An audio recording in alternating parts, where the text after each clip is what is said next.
Ayo kita baca Galatia 5 ayat 16 17. Galatia 5 ayat 16 17. Udah? Baca sama-sama. 1, 2, 3. Maksudku ya ulang-ulang agak serempak. 1, 2, 3. Maksudku ya maka tidak akan menandaki keinginan daging, sebab keinginan daging berlawanan dengan roh, dan keinginan roh berlawanan dengan daging. Etol iya.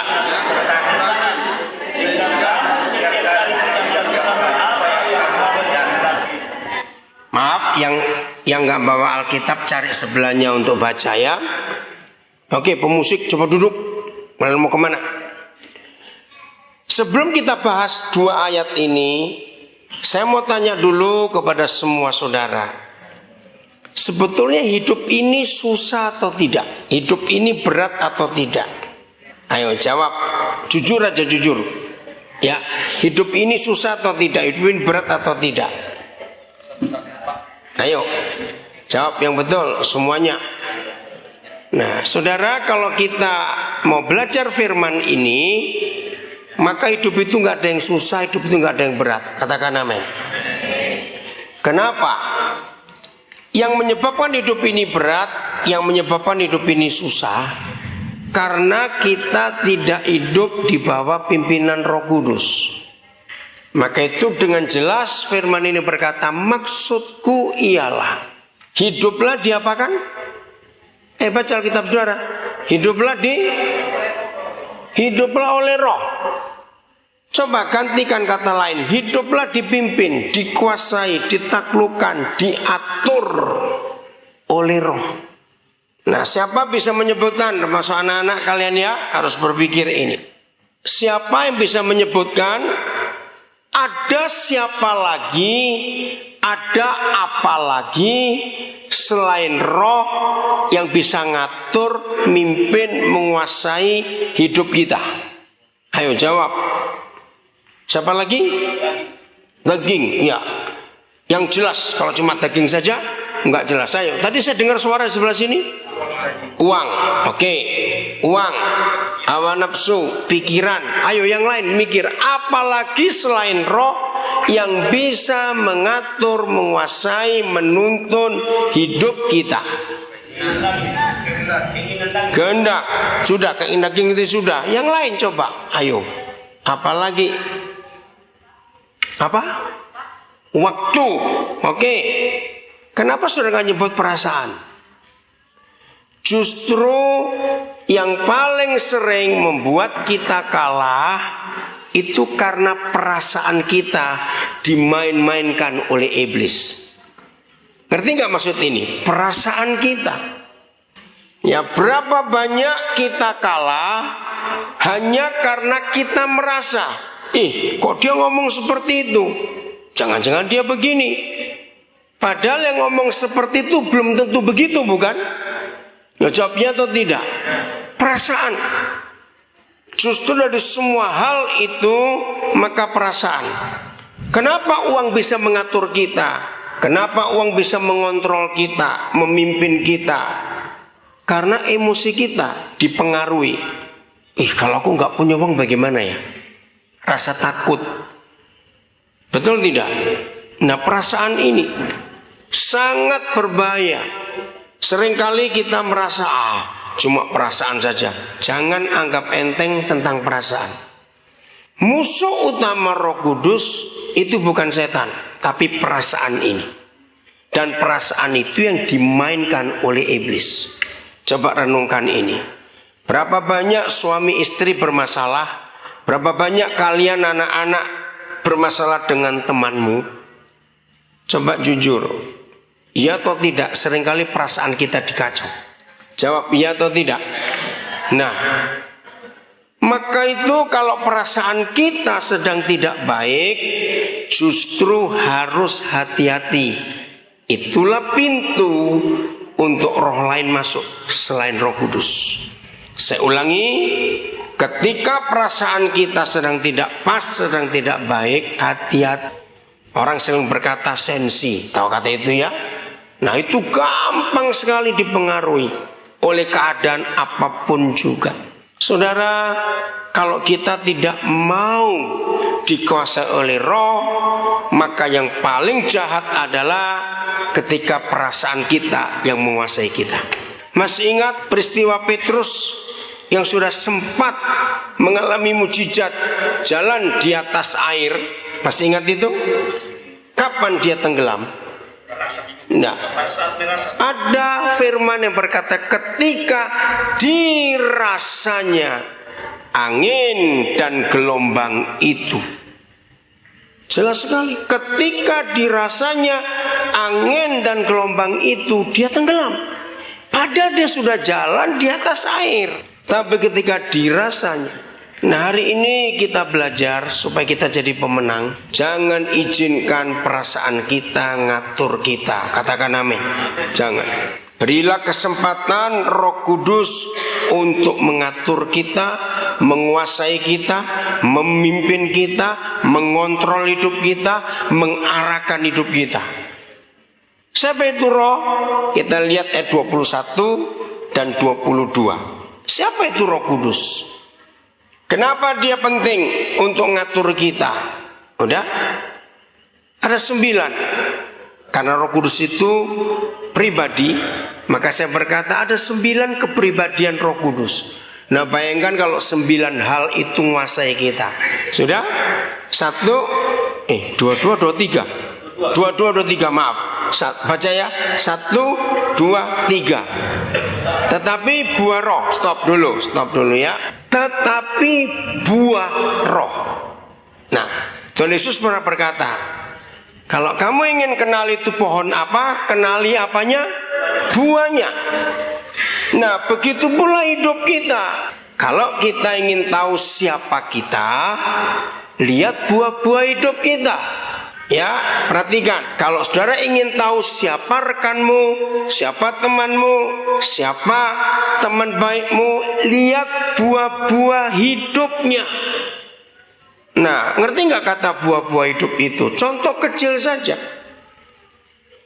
Kalau orang itu suka tersinggung, berarti buahnya namanya apa? Tersinggung. Nah, kalau buahnya tersinggung, pohonnya apa? Ya tersinggung. Dari buahnya kamu mengenal pohonnya. Nah kalau firman ini berkata tetapi buah roh ialah. Jadi untuk mengenal siapa Roh Kudus, kenal dari buahnya. Nah tidak tahu mengapa Tuhan memberikan 9, itu urusan Tuhan. Kita gak usah diskusi tentang angkanya. Tapi mari kita melihat setelah kita tahu bahwa 9 kepribadian Roh Kudus ini, masing-masing kita tanya, kira-kira dari 9 itu sudah berapa ada padaku? Jangan berkata nggak ada semua, keterlaluan itu. Terus selama ini ngapain jadi Kristen? Kalau nggak ada semuanya, betul? Yang masih punya 1, 2, jangan puas, itu belum apa-apa. Setuju? Dengar ya, anak-anak juga semuanya. Sambil saudara membaca, mari kita periksa dari 9 ini mana yang ada. So, kita ulangi 1, 2, 3. Tetapi buah roh ialah kasih, 2 sukacita, 3 damai sejahtera, 4 kesabaran, 5 kemurahan, 6 kebaikan, 7 kesetiaan, 8 kelemah lembutan, 9 penguasaan diri. Nah sebetulnya hidup ini gampang. Apapun yang kita buat, apapun yang kita lakukan, apapun yang kita pikirkan, apapun yang kita rasakan, selalu mencocokkan dengan 9 karakter atau kepribadian Roh Kudus ini. Kalau saudara lihat caranya nyusun bagus. Dimulai dengan apa? Kasih. Ditutup dengan apa? Penguasaan diri. Ini luar biasa.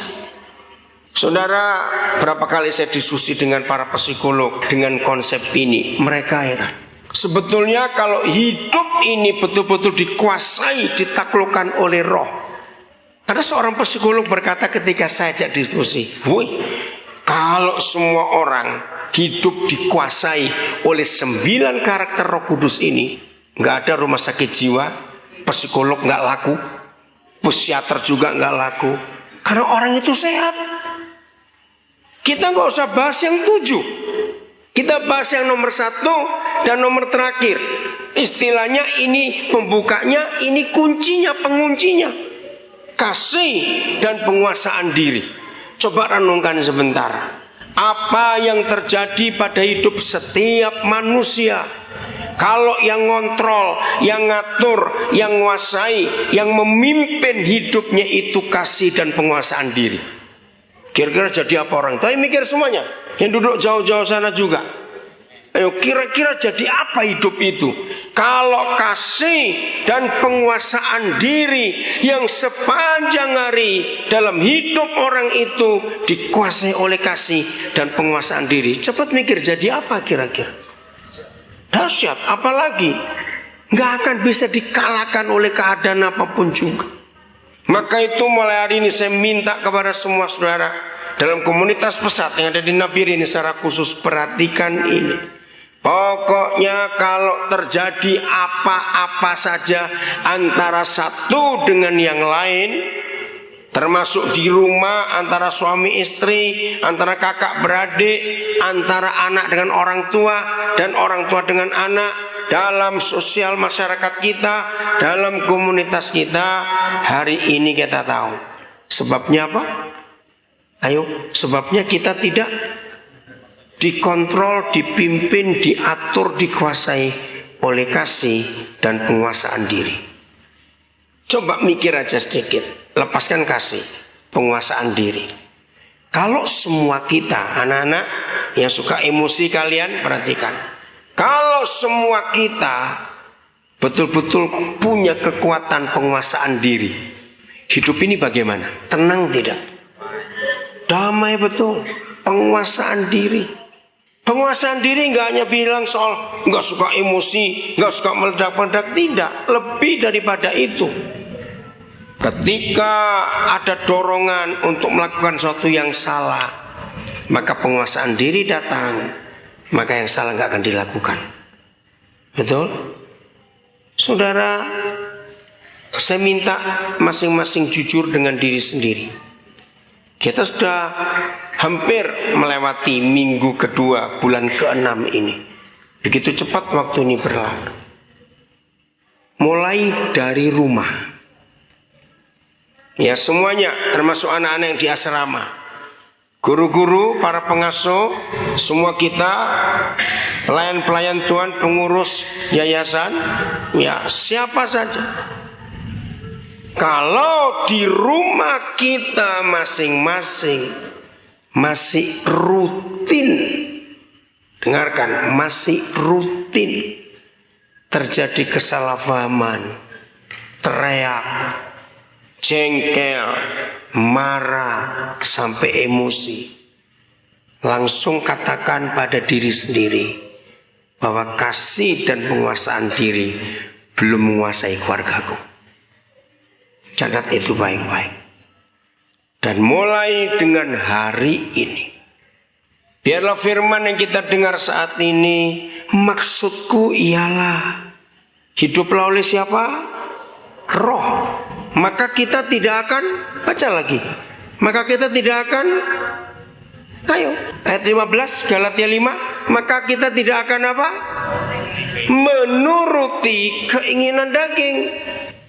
Nah, ada 9, saya ulangi lagi, karakter kepribadian Roh Kudus. Nah, yang kita bahas 2 dulu, karena itu menarik sekali. Kalau kita memulai dengan kasih dan ditutup dengan penguasaan diri, hidup ini luar biasa. Betul-betul luar biasa. Nah, kita lihat, maksudku ialah hiduplah oleh Roh, supaya kita tidak menuruti, nggak mengikuti, nggak dikontrol, nggak diatur, nggak dikuasai, nggak ditaklukkan oleh keinginan daging. Nah, sekarang kita lihat siapa itu daging. ayat 19. Hitung, jauh lebih banyak keinginan daging daripada keinginan roh. Lebih banyak karakter daging. Udah 19. 1, anak-anak sudah semua ya? 1, 2, 3. Pelan-pelan. Perbuatan daging telah nyata. 1, percabulan. 2, pencemaran. 3, hawa nafsu. 4, penyembahan berhala. 5, sihir. 6, apa? Perseteruan. 7, apa? Perselisihan. Terus 8, iri hati. 9, amarah. 10, mementingkan diri sendiri. 11, pencitraan. 12, roh pemecah belah. 13, kedengkian. 14, apa? Kemabukan. 15, pesta pora. 16, dan sebagainya. Berapa tadi keinginan daging karakternya? 16 belum selesai. Dan sebagainya. Bayangkan, saudara, jangan main-main dengan keinginan daging. Saya ulangi, jangan main-main.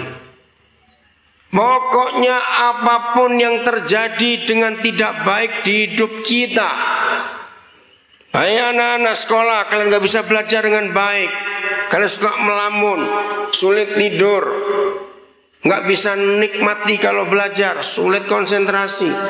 Semua kita, kalau kita bekerja dalam hidup ini, rasanya gak enak, seperti ingin marah saja, dan sebagainya. Berarti kita sedang apa? Ayo baca, sedang apa tadi? Dikuasai oleh keinginan daging. Sudah 16, masih ada dan sebagainya lagi. Wih, ngeri sekali. Maka itu hidup ini sering kacau karena kita salah memberikan hidup ini kepada siapa. Kalau kita lihat ayat ini, berarti kita harus milih. Milih apa dengan apa? Apa diantara apa? Ayo jawab. Ya, roh dan daging. Kalau milih 1 diantara 10 itu susah. Tapi ini hanya milih 1 diantara 2. Nah, susah atau mudah? Mudah sekali. Cuma milih, kalau enggak yang ini, ya yang itu. Nah, untuk keinginan daging saya nggak bisa memberikan pilihan seperti keinginan roh tadi itu. Kasih penguasaan diri, itu gampang. Kalau daging, mana mau dipilih, jelek semua kok. Betul tidak? Nah, maka itu jujur pada diri sendiri. Saudara, sedih kalau melihat begitu banyak murid-murid Tuhan Yesus. Ya, dengar kalimat ini. Begitu banyak murid-murid Tuhan Yesus sudah bertahun-tahun jadi Kristen. Kenapa belum kelihatan sesuatu yang berarti dalam dirinya? Berarti untuk memuliakan Tuhan, berarti untuk menyelesaikan pekerjaan Tuhan, berarti untuk menjadi berkat buat orang lain, dan banyak yang lain lagi. Berarti hidupnya dari dulu gak ada perubahan, sama terus. Ayo kita mikir, setelah sekian tahun, apa perubahan kita? Waktu terus berlalu, betul tidak? Waktu gak bisa kita stop. Nah, kalau waktu berjalan terus dan kita tidak ada perubahan, berarti kita yang gagal, kita berarti kalah. Semua ada pertumbuhan, amin. Semua ada perkembangan, semua ada perubahan. Tapi kalau hidup kita sendiri tidak ada perkembangan, gak ada perubahan, umur kita bertambah, tapi tetap saja, maaf jangan marah, gaji minta naik terus, enak aja. Ngerti gak maksudnya? Income maunya bertambah, pendapatan maunya bertambah, tapi secara hidup dengan Tuhan, mana pertambahannya, mana pertumbuhannya, mana perubahannya dari waktu ke waktu. Lebih celaka lagi, dulu pelit sekarang malah pelit. Celaka betul. Dulu begitu, sekarang makin jadi gak karuan. Ayo kita jujur pada diri kita sendiri. Selama kita tidak memilih dengan benar siapa yang menguasai kita, siapa yang ngatur kita, siapa yang mimpin kita, maka kita sedang dalam keadaan berbahaya sekali. Maksudku ialah hiduplah oleh apa? Roh. Supaya, ayo baca supaya ayat 15 lagi. Ayo lihat ayat 15-nya Galatia 5. Supaya,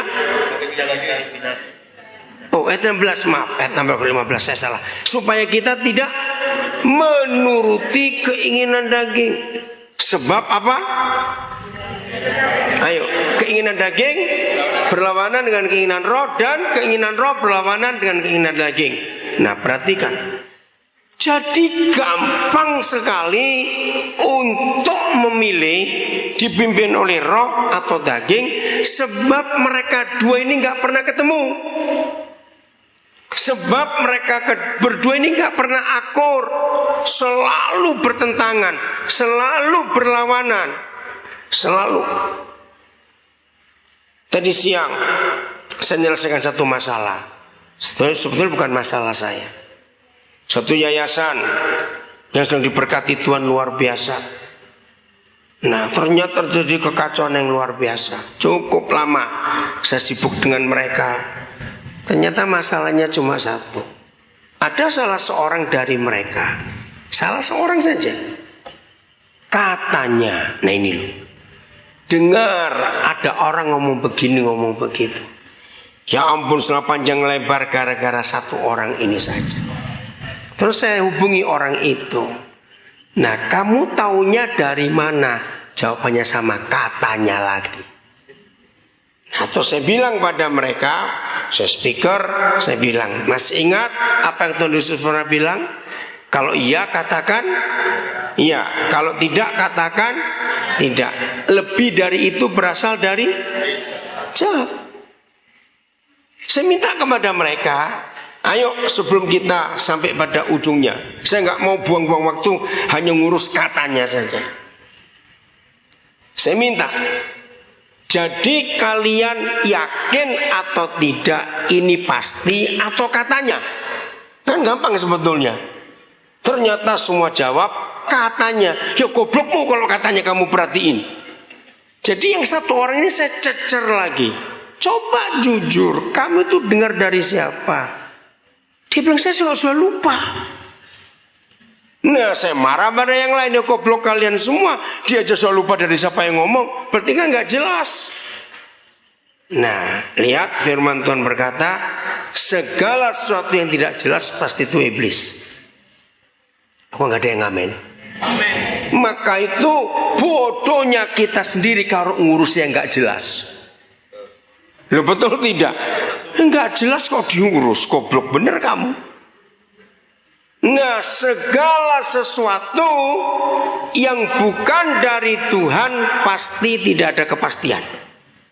Katakan amin semuanya ini. Yang dari Tuhan itu pasti. Enggak usah ragu-ragu. Pasti. Karena jaminannya. Nah, sekarang saya tanya, saudara mengikuti yang tidak jelas atau yang pasti? Ayo jawab. Kita mengikuti yang tidak jelas atau mengikuti yang pasti? Pasti. Pinter jawab. Faktanya? Ayo jawab. Faktanya? Kita sering ikuti yang tidak jelas. Katanya. Mungkin kira-kira. Goblok nggak?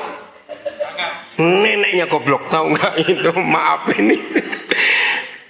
Jadi yang nggak jelas nggak usah diurusin. Nggak jelas kok.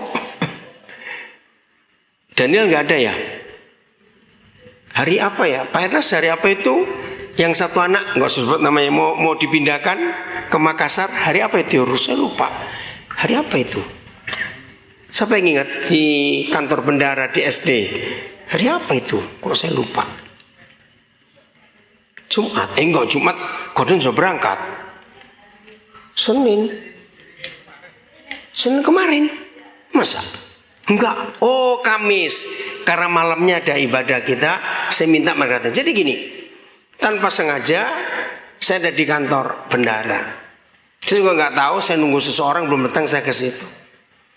Nah, terus saya ngeliat Daniel lagi urusan surat pindah. Tapi saya nggak tanya, saya mau pindah. Tiba-tiba masuk papanya anak yang mau pindah itu. Wah, kok ada di sini? Loh, kenapa? Tadi malam kami suami istri baru mikir tentang saya. Oh iya, wih puji Tuhan, kok itu didoakan. Ada apa? Nggak tahu. Pokoknya hari ini harus ketemu. Ya udah, sekarang ketemu mau apa? Saya juga tidak tahu. Mereka juga bingung. Ya ketemu mau apa ya? Lah gimana? Kamu aja nggak tahu terus mau apa? Gitu. Nah, saya tahu Roh Kudus sedang kerja sesuatu. Terus saya tanya, kalau begitu kamu kesini urusan apa? Urusan memindahkan anak. Tiba-tiba saudara, nah ini saya ini kagum pada Roh Kudus ya. Kalau dia mau bekerja, tiba-tiba saya dibangkitkan roh saya itu untuk marah pada mereka. Tapi kan aneh, apa yang saya mau marahi saya tidak tahu kasusnya. Tapi ini hati ini bisa marah. Dipimpin Roh Kudus itu indahnya luar biasa. Jadi saya tahan dulu, saya harus marah apa yang saya tidak tahu masalahnya. Tiba-tiba mereka cerita, demi masa depan anak kami. Anaknya cuma satu. Kelas berapa itu? Ya kelas 3. Iya mau naik kelas 4 tadi. Anak kelas 3, anak baru naik kelas 4 mau dipisahkan dari orang tua. Itu saya baru tahu, marah betul saya. Nah itu yang luar biasa. Untung suami, akhirnya si suami manggil istrinya. Istrinya lagi di ruang kelas, ketemu wali kelas untuk pindahkan anak ini. Nah sekarang saya tahu kenapa Roh Kudus beri saya marah. Karena saya marah pada mereka. Anak sekecil itu kalian pisahkan. Nah begini jawaban mereka. Ini kan demi masa depan anak itu. Saya marah lagi. Masa depan apanya? Saya bilang. Kaget mereka. Apa yang salah dengan kami? Nah saya bacakan Mazmur 127. Anak-anak itu seperti anak panah. Sebelum bisa dilepaskan ke sasaran. Ayat 5 127 kitab Mazmur berkata, maka anak panah itu disimpan di tabung panahnya. Mengapa ada firman ditampung, disimpan di tabung panahnya? Maka suatu hari nanti kalian tidak akan malu kalau berbicara dengan musuh-musuh di pintu gerbang. Saya uraikan ayat itu. Siapa tabung panah anak-anak? Papa mama. Anak panah tidak bisa dilepaskan kalau masih kecil. Tunggu sampai dia matang. Nah saya bilang kalau dia masih sudah lulus SD, masuk SMP masih baik. Saudara, seperti saudara tahu saya sering keluar negeri untuk pelayanan mahasiswa. Di situ saya banyak ketahuan. Tahun 70-an akhir masuk awal 80-an. Banyak orang-orang kaya di Jakarta khususnya, sebagian Surabaya ada, pokoknya kota-kota besar di Indonesia, menyekolahkan anak-anaknya yang masih SD ke Singapura. Tahun itu berlomba-lomba. Bahkan di antara orang-orang kaya itu saling bersaing. Nah itu kebanggaan orang tua. Hebat bisa menyekolahkan anak ke Singapura. Saya cerita kepada mereka. 20 tahun kemudian, ketika anak-anak umur 20-an ke atas, baru ketahuan jiwanya hancur. Karena semua anak yang masih SD, kalau disekolahkan keluar daerah, lepas dari orang tua, walaupun kelihatannya wah, tapi itu menghancurkan hidupnya. Sebab anak-anak itu merasa, kenapa aku dibuang? Karena masih perlu tabung panah. Saya bilang pada mereka, kalau kalian demi masa depan, ini bukan demi masa depan anak, tapi demi masa depan kebanggaan kalian. Kaget mereka. Nah sekarang mereka bingung. Sudah bayar uang sekolah selama berapa? Sudah bayar berapa lama di sana? 1 semester. Sudah dibelikan mobil di sana. Wah saya bilang, anakmu gak butuh mobil, masih kelas 4 SD. Maaf saya berkata, walaupun kamu kaya, salah motivasimu. Kamu sediakan sopir. Anak itu gak butuh sopir, dia butuh papa mama. Catat ini. Sudah dibelikan rumah juga, bilang keren sekali. Aneh itu nggak butuh itu. Nah, saudara, di situ saya bersyukur untuk hidup ini. Artinya begini, di dalam keadaan nunggu orang pun, catat ya, kalau hidup kita dipimpin oleh Roh Kudus, dalam situasi nunggu orang pun, Tuhan bisa pakai kita jadi berkat buat orang lain. Sehingga nggak ada waktu yang sia-sia dalam hidup ini. Amin. Nggak ada waktu yang sia-sia. Hari Sabtu kemarin, seperti saudara tahu, saya diundang untuk memimpin seminar di Jakarta. Saya nggak tahu apa saudara masih ingat berapa tahun yang lalu, kira-kira 2007. Saya juga sudah lupa. Ya, 2007 jam 3 pagi SMS masuk ke handphone saya.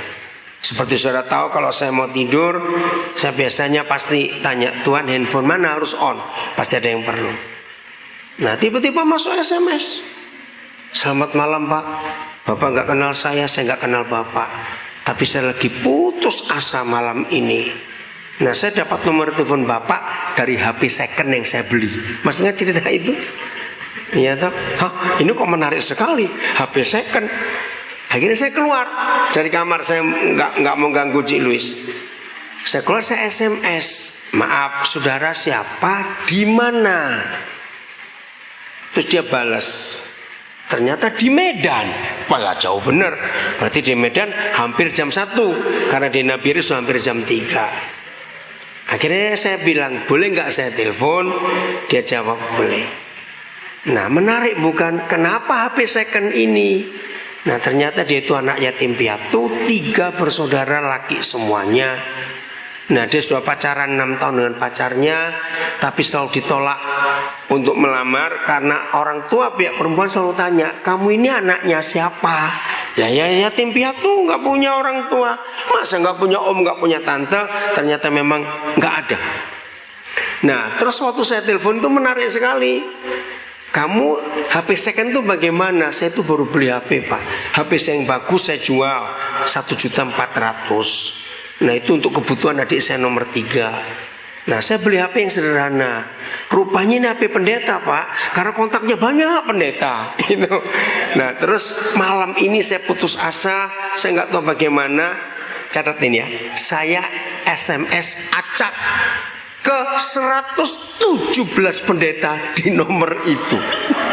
Wah, keren bener ini. Nah, yang balas berapa? 4. Dia bilang 117. Terus saya ajak guyon, ya habis kamu SMS sampai jam 1, orang sudah tidur. Saya bilang begitu.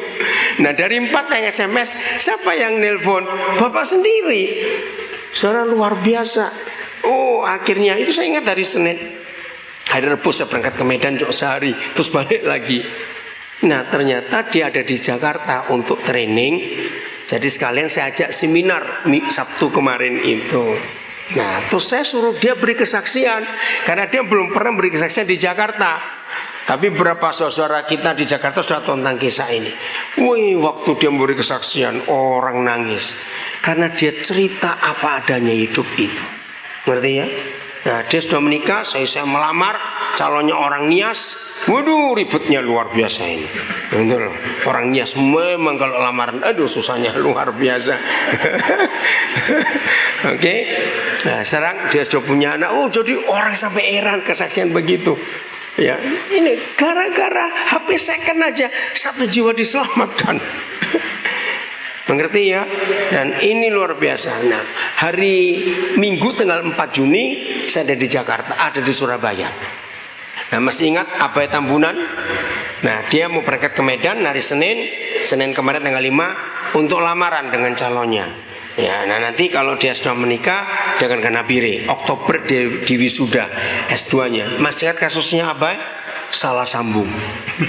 Dia telepon saya, Bapak masih perlu tenaga untuk jual bakso? Nah, kan kaget. Salah, saya pendeta kok jual bakso? Dia bingung, loh kok salah nomor? Dan itu luar biasa.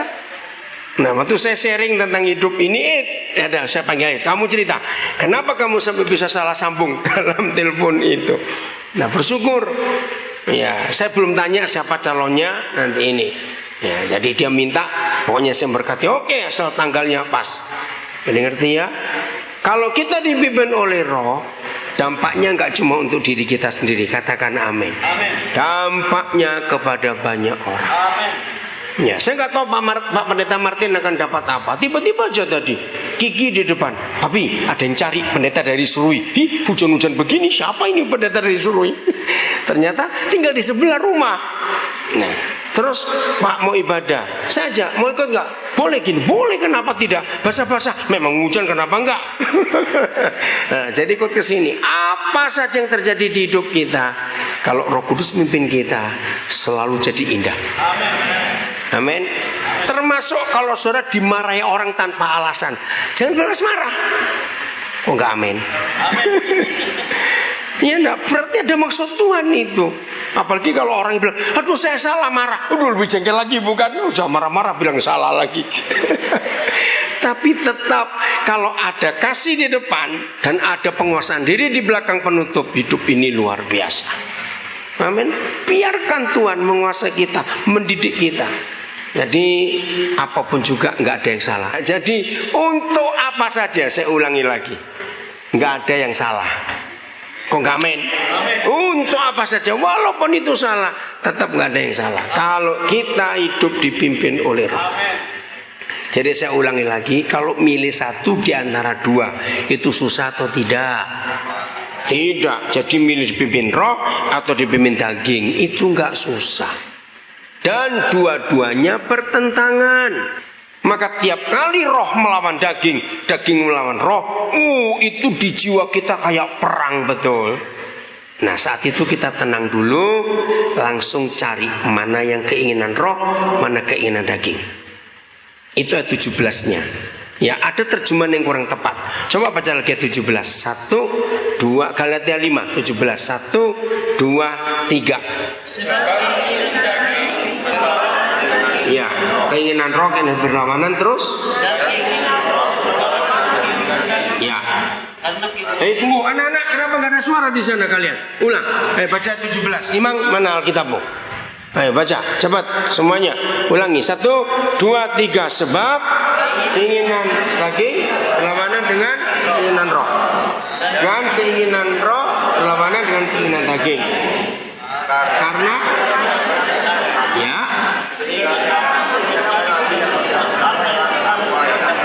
nah itu yang membingungkan. Sehingga setiap kali, nah setiap kali apa? Nggak dijelaskan. Setiap kali apa? Setiap kali bertentangan antara daging dan roh. Saudara, ini sederhana sekali. Artinya begini, tiap kali sebelum kita melakukan dosa atau kesalahan, pasti duduk hati itu. Betul tidak? Nah, itulah perangnya mereka. Begitu ada konflik di hati kita, kita tenang sebentar. Setiap kali konflik itu terjadi di hidup kita antara keinginan roh dan keinginan daging, kita stop sebentar. Cek mana yang roh, mana yang daging. Begitu kita tahu mana yang roh, langsung kalahkan yang daging. Setiap kali roh dan daging bertentangan, kalimat berikut apa tadi? 1, 2, 3. Setiap kali, ulangi. Nah, jangan melakukan apa yang kamu kehendaki. Kamunya siapa di situ? Hawa nafsu kita. Setiap kali roh itu bertentangan dengan daging, maka kita harus milih. Setelah kita tahu mana keinginan roh dan mana keinginan daging, maka kita tidak boleh melakukan yang keinginan daging. Lakukan keinginan roh. Nah, saya tanya, kalau gitu gampang atau susah hidup ini? Gampang. Nggak ada yang susah. Asal kita tahu siapa mimpin kita. Oh, setiap saat bisa terjadi salah paham di antara kita semua. Betul tidak? Dan macam-macam. Tapi puji Tuhan, kalau kita milih dipimpin oleh roh. Jadi mau ambil putusan hari ini, kita dikuasai siapa? Roh. Ada berapa karakter roh? 9. Kalau kita dipimpin daging, ada berapa karakter daging anak-anak? 16 plus 16 plus, jangan lupa, karena ada lagi yang lain. Nah, untuk melihat keinginan roh, kita ngelihat yang karakter keberapa? Karakter keberapa? Pertama dan terakhir. Apa yang pertama? Kasih. Apa yang terakhir? Penguasaan diri. Selalu begitu dalam hidup kita, maka hidup itu gak akan punya masalah. Amin. Semua kita pasti jadi pemenang. Amin. Karena Roh Kudus yang menguasai kita semua. Jangan ikuti emosi. Jangan mau dimainkan perasaan kita oleh si iblis. Bodoh sekali kalau perasaan kita diganggu, dimainkan. Jangan, pokoknya mulai hari ini pemenang betul-betul ya. Maka hidup seperti ini itu luar biasa, sangat indah, sangat menyenangkan. Selalu ada gairah, excited tiap hari, karena melihat Tuhan itu dahsyat sekali. Jadi perasaan kita tidak boleh ngontrol kita. Emosi kita tidak boleh mengatur hidup kita. Hanya keinginan roh yang boleh mengaturnya. Ayat terakhir Kolose 3. Kolose 3. Ayat yang ke berapa? Ke-7 coba. Adakah ayat ini? Oleh karena itu matikanlah keinginan daging. Ayat berapa? Kolose 3 ayat berapa? Yang matikan keinginan daging itu. Ayat berapa? 5. Oke, coba baca.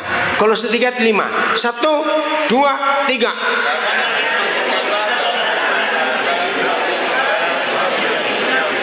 Nah, yang duniawi yaitu percabulan. 2, kenajisan. 3, hawa nafsu. 4, nafsu jahat. 5, keserakahan. Ada 6 enggak? Cuma berhala. Matikanlah dalam diri kita masing-masing ke hal-hal duniawi. Sama, itu keinginan daging. Matikan. Itu muncul, matikan dia. Jangan beri kesempatan. Terus begitu, maka kita akan jadi pemenang. Amin. Lagi sekali, hidup itu indah tidak kalau kita nuruti pimpinan roh? Indah, menyenangkan, enak sekali. Jalan kita tiap hari luar biasa. Pokoknya keinginan tadi muncul, langsung kalahkan. Tuhan memberkati kita semuanya. Selamat jadi pelaku firman Tuhan untuk hidup ini.